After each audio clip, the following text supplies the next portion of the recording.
Assalamualaikum class. My name is Aksa Ehsan and my roll number is 019633. And the topic I am going to explain is penicillin. First of all, we all know that penicillin is an antibiotic and penicillin is a group of beta-lactam antibiotics. Now we will see what are beta-lactam antibiotics. Beta-lactam antibiotics क्या होती हैं? Those antibiotics that contain beta-lactam ring in their structure are called beta-lactam antibiotics. वो तमाम antibiotics जिनके अंदर beta lactam ring present होती है उसको हम उन तमाम एंटीबायोटिक्स को हम बीटा लैक्टम एंटीबायोटिक्स कहते हैं। और सॉरी मैं यहाँ पे बीटा लैक्टम रिंग का स्ट्रक्चर जो है वो पुट नहीं कर पाई, आप इसको बुक पे देख सकते हैं। पेज नंबर टेक्सर की बुक पे पेज नंबर 518 पे इसका स्ट्रक्चर बना हुआ है। 6 अमाइनो पेनिसिलेनिक एसिड भी इसी को बोलते हैं, बीटा लैक्टम रिंग को।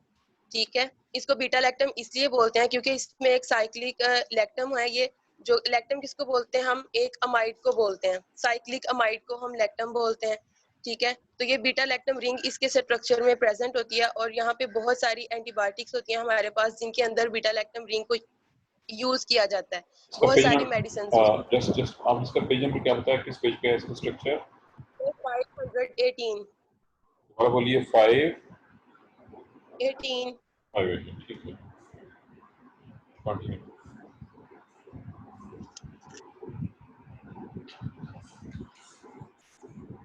ये कंटिन्यू करें आप।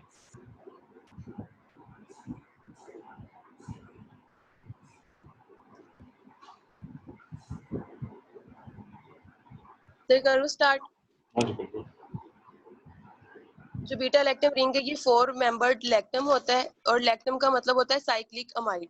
इसमें जो नाइट्रोजन है वो बीटा कार्बन के साथ अटैच होती है, तो इस वजह से हम इसको बीटा लैक्टम बोलते हैं। ठीक है, ये इसका ब्रीफ सा इंट्रो था। अब आगे हम देखते हैं, बहुत सारी एंटीबायोटिक्स, बहुत सारी मेडिसिन में बीटा लैक्टम रिंग जो है वो प्रेजेंट होती है, इस वजह से उनको बीटा लैक्टम रिंग एंटीबायोटिक्स बोलते हैं और पेनिसिलिन भी उनमें से एक है। ठीक है, अब हम इसकी थोड़ी सी हिस्ट्रिक हाइलाइट्स देख लेते हैं। हिस्ट्रिक हाइलाइट्स, इसमें सबसे पहले जैसा कि हम जानते हैं ये सबसे पहली फर्स्ट एंटीबायोटिक है और सर अलेक्जेंडर फ्लेमिंग जो कि एक ब्रिटिश फिजिशियन एंड माइक्रोबायोलॉजिस्ट हैं, उन्होंने इसको जो है वो डिस्कवर किया था बाय चांस, एक्सीडेंटली ये डिस्कवर हुई थी।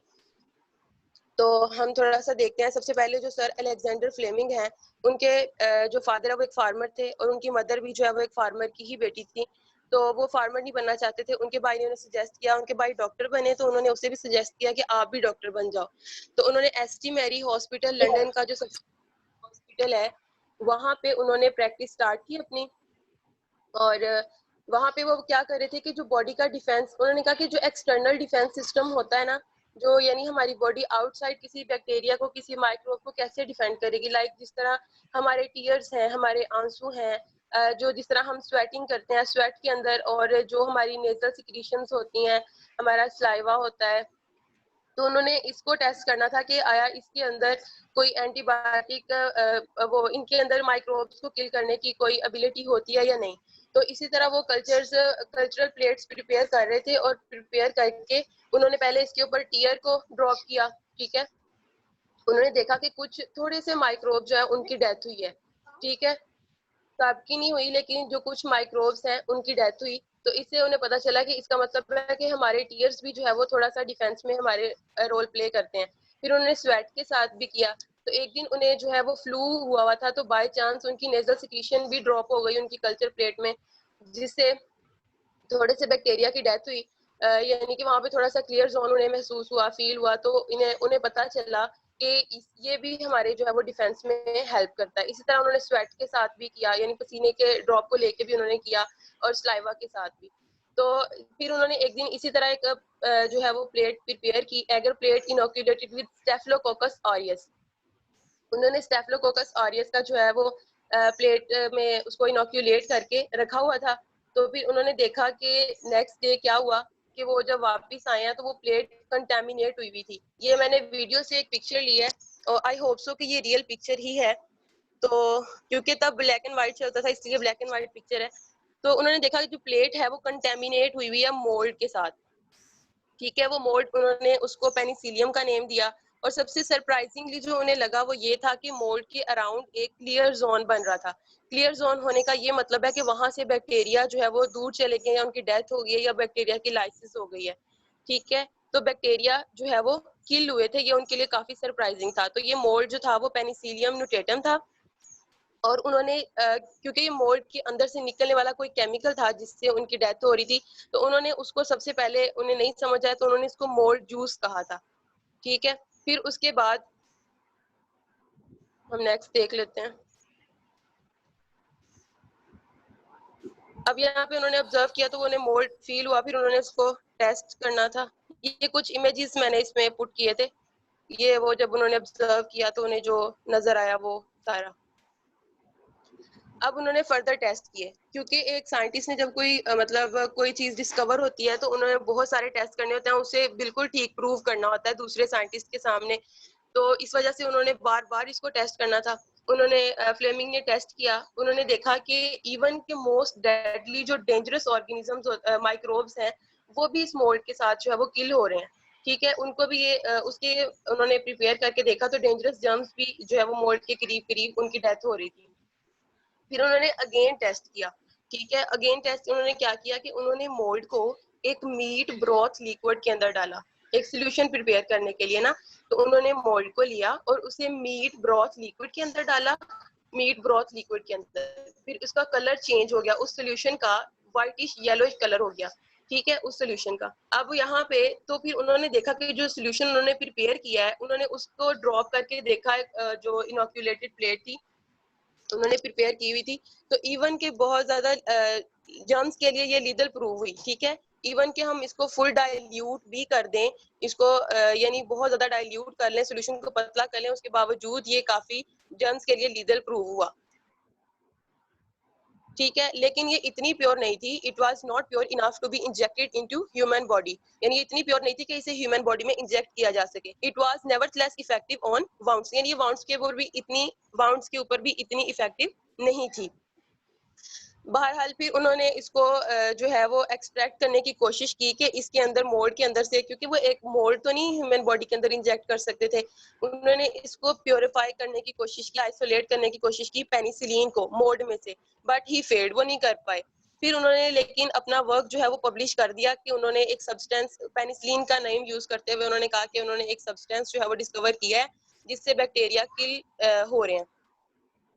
फिर उसके बाद जो है वो दो साइंटिस्ट हैं, जो अर्नेस्ट बी चेन था, नेम उनका अर्नेस्ट बी चेन एक है, और एक हॉवर्ड फ्लोरे हैं। ये जो है वो अर्नेस्ट बी चेन एक बायोकेमिस्ट हैं और हॉवर्ड फ्लोरे एक पैथोलॉजिस्ट हैं। इन्होंने उनका पेपर पढ़ा, जो उसने फ्लेमिंग ने पब्लिश किया हुआ था, उनका वर्क पढ़ा, और उन्होंने एक रिसर्च प्रोजेक्ट स्टार्ट किया। किसके ऊपर? नेचुरल जर्म किलिंग सब्सटेंसेस के ऊपर, कि नेचर में नेचुरली प्रोड्यूस चीजें जर्म्स को कैसे किल कर सकती हैं, उन पे इन्होंने एक प्रोजेक्ट स्टार्ट किया।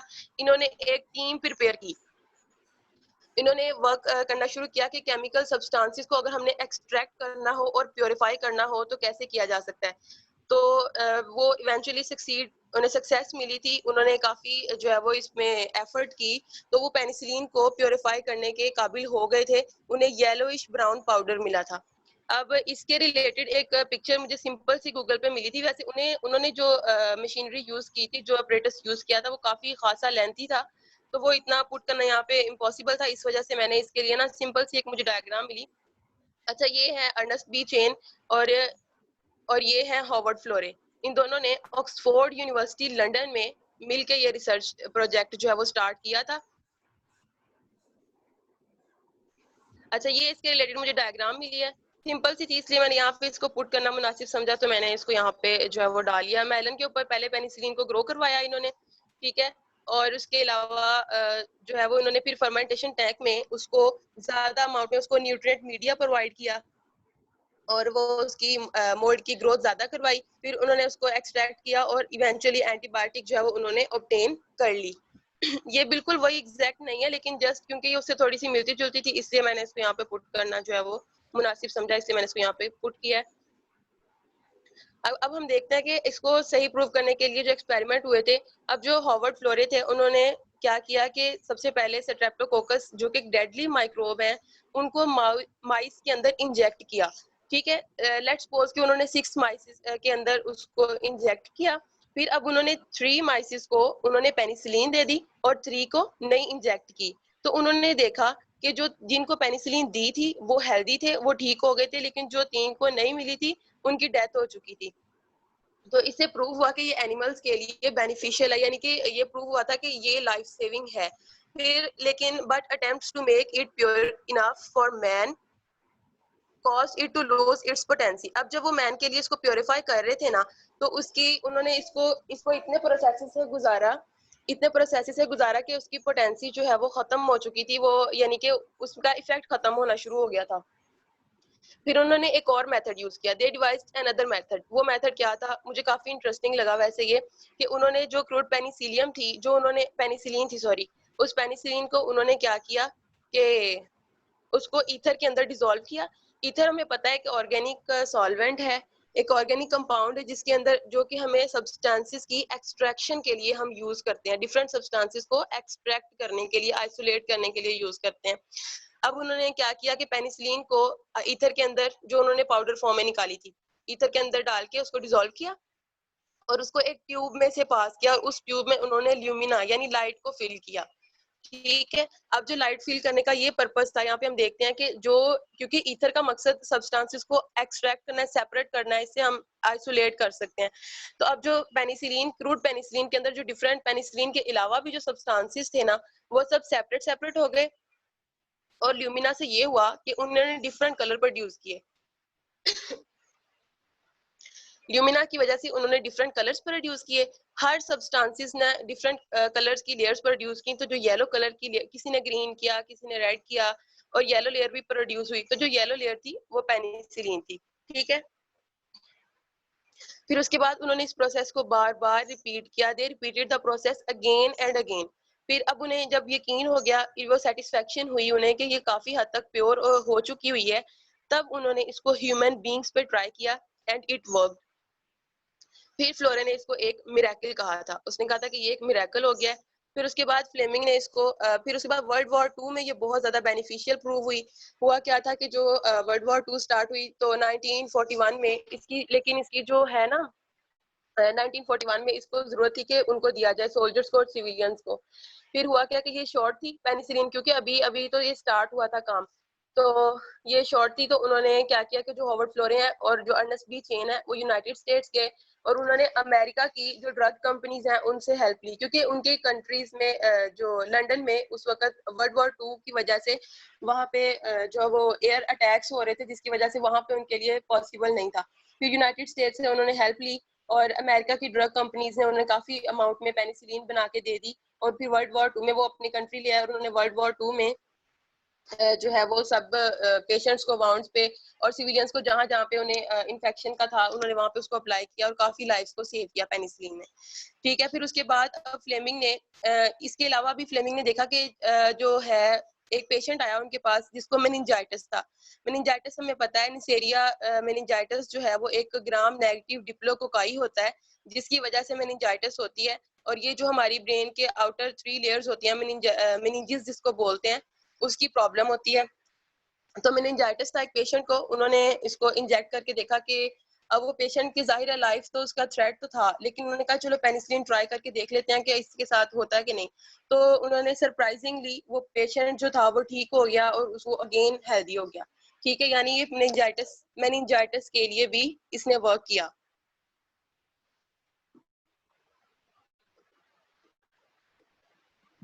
फिर नेक्स्ट हम देखते हैं पेनिसिलिन किस किस चीज पे अटैक करती है। ये पेनिसिलिन का एक इमेज मुझे मिला था, ग्रोथ उसकी हुई है, तो वो मैंने इसको यहाँ पे पुट किया। अच्छा, अब टारगेट पेनिसिलिन का क्या होता है, ये यूजुअली ज्यादातर ये ग्राम पॉजिटिव पे अटैक करती है, क्योंकि थिक लेयर पेप्टाइडोग्लाइकन की जो होती है ना वो ग्राम पॉजिटिव के अंदर होती है। लेकिन ग्राम नेगेटिव में सिर्फ ये डिप्लोकोकाई के ऊपर ज्यादा इसका अटैक होता है।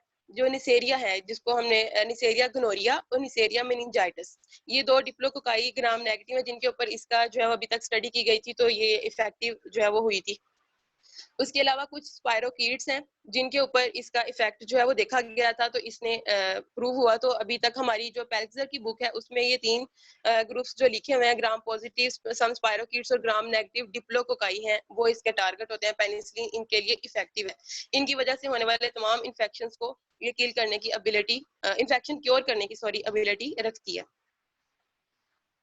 ये कुछ मुझे इमेजेस मिले थे, मुझे काफी अच्छे लगे, तो इसलिए मैंने इसको यहाँ पे किया। ये पेनिसिलियम है, मैंने इसका नेम ही लिखा क्योंकि पेनिसिलिनियम की काफी स्पीशीज हैं जिनके जो है वो मिलती जुलती हैं। पेनिसिलियम न्यूटेटम, पेनिसिलियम क्राइसोजेनम और भी बहुत सी, तो वो काफी जो है वो थी, तो मैंने उसमें नेम इसलिए मेंशन नहीं किया। तो मैंने ये 2 इमेजेस मुझे मिले थे, तो आई थिंक ये पेनिसिलियम न्यूटेटम ही है, तो मैंने इसको यहाँ पे पुट किया है। ये मुझे अच्छे लगे थे इसलिए फिर मैंने इसको इसके अंदर ऐड किया है।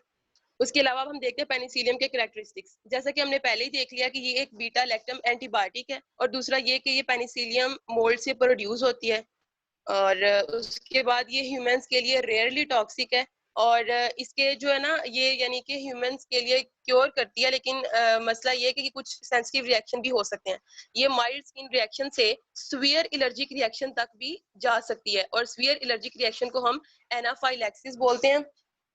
एनाफाइलैक्सिस सीवियर एलर्जिक रिएक्शन होता है जिसमें पूरी बॉडी पे रेड रैशेस हो जाते हैं, और जिससे फीवर वगैरह भी होता है और हेडेक भी हो सकती है। काफी सीवियर कंडीशन है। इवन एनाफाइलैक्सिस से पर्सन की डेथ भी हो सकती है। तो ये डिपेंड करता है कि ह्यूमन की सेंसिटिविटी के ऊपर।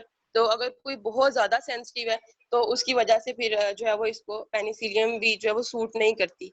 बहरहाल ये रेयरली टॉक्सिक होती है। इसमें कुछ जो है वो सेमी सिंथेटिक है जो ह्यूमंस के लिए टॉक्सिक है, उनको बैन कर दिया गया है। बहरहाल ये इतनी ज्यादा नहीं होती। ये टैबलेट्स की फॉर्म में भी मिल जाती है, और ये जो है वो हमें सिरप वगैरह की फॉर्म में भी और इंजेक्शंस की फॉर्म में भी मिल जाते हैं। अब पेनिसिलियम की 2 टाइप्स हैं हमारे पास। नेचुरल पेनिसिलिन, जिसके अंदर penicillin V and penicillin G आती हैं, वो हम अभी आगे डिस्कस करेंगे। और दूसरी टाइप है इसकी semi synthetic penicillins. Natural penicillins. अब those penicillins that are produced naturally by fermentation of mold. अब जिस तरह हमें पता है कि एक जो नेचुरली ग्रोइंग मोल्ड है उससे हमें जो पेनिसिलिन मिल रही है नेचुरल वे में, उसमें हमने कोई आर्टिफिशियल चीज यूज नहीं की, तो वो नेचुरल पेनिसिलिन्स होती हैं। ठीक है। और जो नेचुरल पेनिसिलिन्स हैं यूजुअली ये प्रेजेंट है in the form of salt of sodium, क्योंकि जब इनको एक्सट्रैक्ट किया जाता है, आइसोलेट किया जाता है, तो इसको सॉल्ट की फॉर्म में जो है वो प्रिजर्व किया जाता है in the present in the form of salt of sodium, potassium, procaine.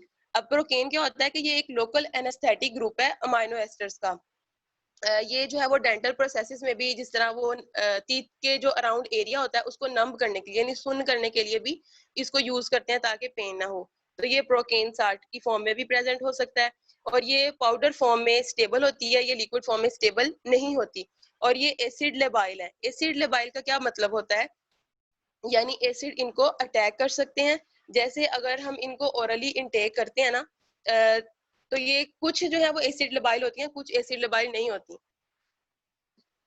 Acid labile का मतलब ये होता है कि जब हम इसको ओरली इंटेक करते हैं ना, तो जो गैस्ट्रिक एसिड्स होते हैं हमारे स्टमक के अंदर, वो इनको अटैक करके इसको जो है वो ब्रेक डाउन कर देते हैं, जिसकी वजह से ये इफेक्टिव नहीं रहती। तो ये अवेलेबल नहीं होती माइक्रोब्स को जो इन्फेक्शन को क्योर करने के लिए। इस वजह से इसको कुछ को हम ओरली नहीं ले सकते। फिर उसके बाद ये हाईली वाटर सोल्यूबल है, इस वजह से इसका सोल्यूशन प्रिपेयर करके, वाटर सोल्यूबल का यहाँ पे मतलब है कि और भी सोल्यूशंस के अंदर जो है वो सोल्यूबल होती है, लाइक इसको ईथर अल्कोहल वगैरह में भी जो है वो सोल्यूशन डाल के इसको प्रिपेयर किया जा सकता है। सिर्फ ये बेंजीन में सोल्यूबल नहीं होती। ये पॉइंट्स हमारी पैल्जर की बुक में पेज नंबर 517 पे भी मेंशन किए हुए हैं, आप लोग देख सकते हैं। और ये क्लोरोफॉर्म और बेंजीन में सिर्फ सोल्यूबल नहीं होती, बाकी अल्कोहल वगैरह में ये हो जाती है। तो इसको इंजेक्शन की फॉर्म में जो है वो इंजेक्ट किया जाता है, कुछ टैबलेट्स की फॉर्म में भी जो है वो दी जा सकती हैं। उसके बाद है कि ये लिक्विड फॉर्म में क्योंकि अनस्टेबल होती है, इसलिए जैसे ही हमने इसको जो है वो यूटिलाइज करना होता है, हम इसको फ्रेशली प्रिपेयर करते हैं पेनिसिलिन को, नेचुरल पेनिसिलिन को। कुछ को करते हैं जिनको यानी कि हम ओरली टेक नहीं कर सकते। अब टाइप्स ऑफ नेचुरल पेनिसिलिन। अब हमारे पास नेचुरल पेनिसिलिन की भी 2 टाइप्स हैं, जैसे कि मैंने आपको पहले ही बताया था, पेनिसिलिन वी और पेनिसिलिन जी। अब जो पेनिसिलिन वी है इसको फिनॉक्सी मिथाइल पेनिसिलिन कहते हैं, और जो पेनिसिलिन जी है ये बेंजाइल पेनिसिलिन है। इनके जो नेम है वो इनके फार्मूला की वजह से रखे गए हैं। इनके फार्मूलाज आगे आपको मैं दिखाती हूँ, वो आगे मैंने साथ उसके मेंशन किए हुए हैं। पेनिसिलिन जी हम पहले देखते हैं, जिसको हम बेंजाइल पेनिसिलिन भी बोलते हैं। ये इसका केमिकल फॉर्मूला ये हमारी बुक में भी लिखा हुआ है, ठीक है। इसमें जो बीटा लैक्टम रिंग है उसके साथ जो है वो एक्स्ट्रा फॉर्मूला, ये बीटा लैक्टम रिंग जो है वो ये मैं जूम करती हूँ। ये जो रिंग है ना जिसमें हमें ये नाइट्रोजन नजर आ रहा है, ये वाला जो पोर्शन है, ये जो आपको सामने नजर आ रहा है, ये बीटा लैक्टम रिंग है जिसमें एक नाइट्रोजन है वो सल्फर है, सल्फर, और ये बेंजीन रिंग बनी हुई है जिसमें ये नाइट्रोजन भी आ रहा है। ये बीटा लैक्टम रिंग है हमारे पास, जिसके साथ एडिशनल जो अल्काइल ग्रुप लगे तो फिर न्यू से जो पेनिसिलिन पास बन जाती है, ठीक है, जिसको पेनिसिलिन जी भी कहते हैं। एक नेचुरल पेनिसिलिन है जो कि नेचुरली मोड से प्रोड्यूस होती है। इसके ये एक नैरो स्पेक्ट्रम एंटीबायोटिक है। नैरो स्पेक्ट्रम एंटीबायोटिक का ये मतलब होता है कि वो एंटीबायोटिक जो कि ज्यादा बैक्टीरिया को किल नहीं कर सकती, स्मॉल नंबर ऑफ बैक्टीरिया को किल करती है ये, इस वजह से हम इसको नैरो स्पेक्ट्रम एंटीबायोटिक कहते हैं। जो ज्यादा को करती है उसको हम ब्रॉड स्पेक्ट्रम एंटीबायोटिक बोलते हैं। तो ये पेनिसिलिन जी चूंकि एक नैरो स्पेक्ट्रम एंटीबायोटिक है और ये मेनली ग्राम पॉजिटिव बैक्टीरिया के लिए होती है, और ये एसिड लेबाइल है। एसिड लेबाइल का मतलब मैंने आपको पहले ही बता दिया है कि हम इसको ओरली इनटेक नहीं कर सकते हैं, क्योंकि अगर हम इसको ओरली इनटेक करेंगे तो स्टमक में जाके जो गैस्ट्रिक एसिड्स हैं वो इसको डिग्रेड कर देंगे, इसको ब्रेक डाउन करेंगे, जिसकी वजह से ये अवेलेबल नहीं होगी कि इन्फेक्शन को क्योर कर सके, और इस वजह से हम इसको ओरली इनटेक नहीं कर सकते। तो इसके लिए इसका सोल्यूशन बनाया जाता है और इसको इंट्रामस्कुलर रूट के जरिए यानी इसको मसल्स में इंजेक्शन लगाया जाता है।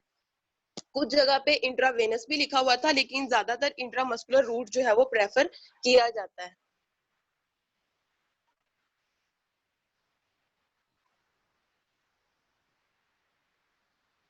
ये इसका जो है वो इंजेक्शन इस तरह मार्केट मिल जाता है। मैंने इसमें इमेजेस मुझे मिले थे और भी थे, लेकिन मैंने फिर इसमें से एक जो है वो चूज किया, पेनिसिलिन जी पोटेशियम इंजेक्शन जो है वो ये हमें। उसके बाद सोडियम के भी अवेलेबल हैं, तो पोटेशियम के ज्यादा जो है वो प्रेफर किए जाते हैं, इसलिए फिर मैंने यहाँ पे पोटेशियम को कोट किया।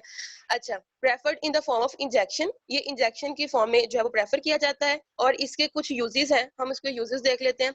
सबसे पहले ये स्ट्रेप्टोकोकल इन्फेक्शन के लिए भी यूज की जा सकती है, उसके बाद गोनोरिया को भी, लेकिन क्योंकि ये मेनली ग्राम पॉजिटिव इसलिए मैंने पीछे लिखा हुआ था क्योंकि जो गोनोरिया है ना उसके अंदर रेजिस्टेंस डिवेलप हो रही है, ठीक है। तो वो हम आगे जाके देखेंगे कि रेजिस्टेंस क्यों डिवेलप होती है और कैसे होती है। तो गोनोरिया चूंकि एक gram negative bacteria neisseria gonorrhoeae diplococci है, तो वो रेजिस्टेंस डिवेलप कर रहा है, इस वजह से हमने वहां पे मैंने मेंशन किया था कि वो मेनली जो है वो ग्राम पॉजिटिव बैक्टीरिया के लिए हम इसको यूज करते हैं। उसके बाद सिफिलिस है, सिफिलिस को क्योर करने के लिए भी ये यूज की जा सकती है, लेकिन ये ड्रग ऑफ चॉइस है, इसके लिए इफेक्टिव हो भी सकती है और कभी आप चाहें तो इसको यूज कर सकते हैं। लेकिन आजकल जो है वो पेनिसिलिन जी इतनी ज्यादा यूज नहीं हो रही, क्योंकि बहुत सारे बैक्टीरिया जो है वो पेनिसिलिन के लिए रेजिस्टेंस डिवेलप कर रहे हैं, तो उस पर्पज के लिए फिर सेमी सिंथेटिक पेनिसिलिन जो है वो डिवेलप की जा रही हैं। अच्छा, अब इसके रिलेटेड ना मुझे एक टेस्ट मिला था जिसको मैंने यहाँ पे मेंशन किया, स्क्रैच टेस्ट। ये हमारी बुक में नहीं है, लेकिन मुझे इस टॉपिक को स्टडी करते हुए मेरी नजर के सामने आया, तो मैंने कहा सोचा आपके साथ शेयर जरूर करूं। स्क्रैच टेस्ट क्या होता है? ये इंट्राडर्मल टेस्ट होता है फॉर टेस्टिंग एंटीबायोटिक्स। हमने कोई भी एंटीबायोटिक जब ये बनाई जाती है उसको टेस्ट करने के लिए, जैसे कि उसके नेम से ही जाहिर हो रहा है, इंट्राडर्मल, डर्मल क्यों, डर्म का वर्ड जो है वो हम स्किन के लिए यूज करते हैं। इंट्राडर्मल मतलब स्किन के अंदर, ये ऊपर से हमारी जो स्किन है उसके अंदर इंजेक्शन लगाए जाते हैं छोटी सी स्किन के अंदर, इससे फिर जो भी एंटीबायोटिक टेस्ट करनी होती है, ठीक है, उसको फिर जब स्किन के अंदर लगाते हैं तो उसके साथ अगर तो रेडनेस हुई है या स्वेलिंग हुई है तो स्किन के ऊपर जो भी इफेक्ट उसका होता है वो पता चल जाता है, ठीक है। तो अगर फिर वो अच्छी हो, इफेक्टिव हो, उसके साथ कोई स्वेलिंग नहीं हुई, रेडनेस नहीं हुई, तो वो एंटीबायोटिक जो है वो यूटिलाइज कर ली जाती है, उसको देख लिया जाता है फिर उसके बाद। लेकिन जो जिसके साथ रैशेज या इन्फेक्शन वगैरह हो तो उससे फिर पर्सन की सेंसिटिविटी का भी आई थिंक सो इससे पता चल ही जाएगा फिर, मेरे ख्याल से। तो यहाँ पे स्क्रैच टेस्ट जो है वो क्योंकि एक एंटीबायोटिक टेस्ट था तो इसलिए मैंने यहाँ पे इसको मेंशन किया, वरना ये हमारे टॉपिक में नहीं था, इसके रिलेटेड था, इसलिए मैंने इसको यहाँ पे मेंशन कर दिया। उसके बाद है पेनिसिलिन वी, इसको हम कहते हैं फिनॉक्सी मिथाइल पेनिसिलिन, ये इसका फार्मूला है। ये इसके अंदर पेनिसिलिन जी और पेनिसिलिन वी के अंदर मेन डिफरेंस जो है ना वो यहाँ पे आ रहा है। यहाँ पे एक ऑक्सीजन एटम जो है वो यहाँ पे किया हुआ है कोट और एक कार्बन का डिफरेंस है। बाकी ये पेनिसिलिन जो बीटा लैक्टम रिंग है और वो उसके साथ जो है वो अल्काइल ग्रुप अटैच किया गया, जिसकी वजह से जो है वो डिफरेंट हमारे पास एक एंटीबायोटिक आ गई है।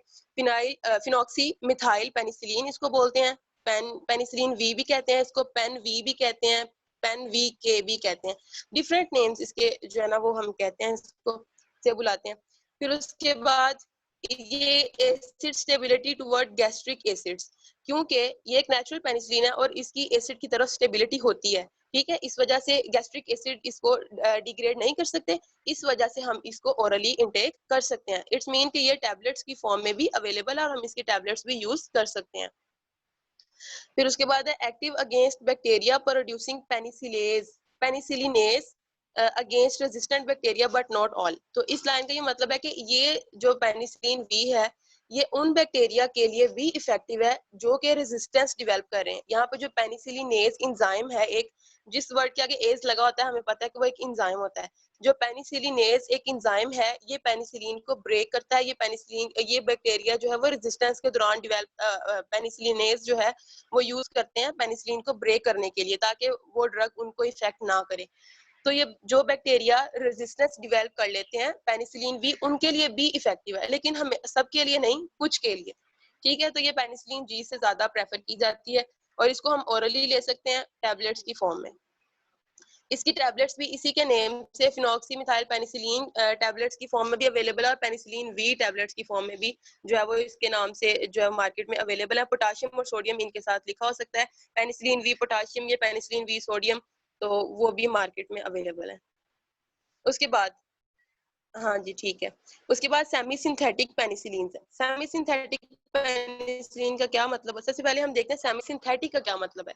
सेमी, क्योंकि नेम से जिस तरह हमें चलिए हम पहले नेम देख लेते हैं। सेमी का मतलब होता है हाफ, जिस तरह हमें मतलब वैसे ही हम नॉर्मली देखते हैं ना। सेमी सिंथेटिक का मतलब है हाफ सिंथेसिस हुई है, यानी सेमी सिंथेटिक का मतलब ऐसी एंटीबायोटिक्स होती हैं जो कि पहले नेचुरली प्रेजेंट सब्सटेंसेस से बनाई जाती हैं, यानी नेचुरली कोई चीज प्रेजेंट थी, उसमें थोड़ी सी कोई चीज ऐड करके हमने न्यू चीज बनाई है, उसे हम बोलते हैं सेमी सिंथेटिक, ठीक है। पेनिसिलिन कह दो या सेमी सिंथेटिक एंटीबायोटिक कह दें। तो क्योंकि नेचुरली हमारे पास बीटा लैक्टम रिंग तो हमें पेनिसिलियम से मिल जाती है, तो उसमें हम जो है वो कोई अल्काइल चेन्स जो है डिफरेंट ऐड करके उसके स्ट्रक्चर में, तो हम उसको डिफरेंट एंटीबायोटिक्स प्रिपेयर कर लेते हैं। इसको हम सेमी सिंथेटिक पेनिसिलिन बोलते हैं। Antibiotic in which structure of chemical substance 6 amino penicillanic acid, ठीक है। आपने कंफ्यूज नहीं होना, 6 अमाइनो पेनिसिलिनिक एसिड भी बीटा लैक्टम रिंग के लिए वर्ड यूज हो रहा है यहाँ पे। तो ये जो है केमिकल सब्सटेंस, इसके साथ डिफरेंट अल्काइल चेन्स लगा के इसको अल्टर किया जाता है। It is altered in various ways to form different antibiotics या डिफरेंट पेनिसिलिन बनाने के लिए, जिसको हम बोलते हैं सेमी सिंथेटिक पेनिसिलिन, ठीक है। अब सेमी सिंथेटिक पेनिसिलिन बहुत सारी हैं, लेकिन जिसमें से मैंने सिर्फ दो वर्ड यहाँ पे जो दो एंटीबायोटिक्स के नेम यूज किए हैं, एक फिनेटिसिलिन है और दूसरी मेथिसिलिन है। जो फिनेटिसिलिन है ये ज्यादा अब्जॉर्ब होती है पेनिसिलिन वी से, और जो मेथिसिलिन है ये नेफ्रोटॉक्सिक है। नेफ्रोटॉक्सिक से आपको कोई वर्ड जहन में